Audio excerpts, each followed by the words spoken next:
Internetdagi firibgarlar hushyorlikni yo'qotmaydi. Firibgarlar o'zlarini onlayn o'yin ishtirokchisi sifatida tanishtirib, o'yindagi pullarni haqiqiy pullar evaziga sotishni taklif qilishadi. Ular bolalardan bank kartalari suratlarini, ba'zida esa ota-onalarining telefonlaridagi moliyaviy ilovalar skrinshotlarini yuborishni ham so'rashadi. Shu sababli biz bolalardan potensial firibgar bilan yozishayotganda o'zlarini qanday tutishlari haqida so'rashga qaror qildik.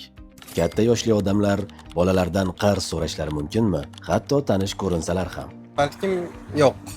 Qiyin holat bo'lib qolishi mumkin. Masalan, pul tezda kerak bo'lib qolsa, o'zini yaqin odam bo'lsa, bemalol pul so'rasa bo'laveradi, bersa bo'laveradi. Kichkina bolalardan pul so'rash bu g'alati tuyuladi, lekin ota-ona bo'lsa, xola, aka bo'lsa mumkindir.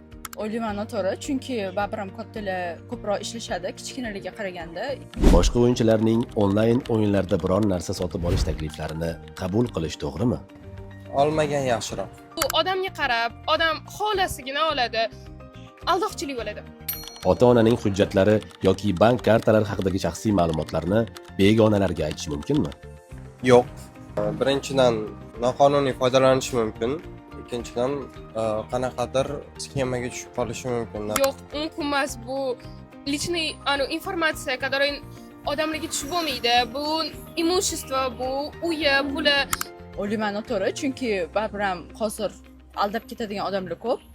O'zingiz tanimaydigan odamlar bilan telefonda yozishib, ularning savollariga javob berish to'g'rimi? O'zim qarshiman. Har xil odam bo'ladi, ishonish yo'q.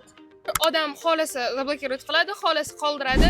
Bolalarni firibgarlikdan himoya qilish uchun ularga nafaqat jamoat joylarida, balki internetda ham begona insonlar bilan muloqot qilmaslik qoidalarini tez-tez eslatib turing va eng muhimi, farzandlaringiz bilan ishonchli munosabatlar o'rnatishga intiling.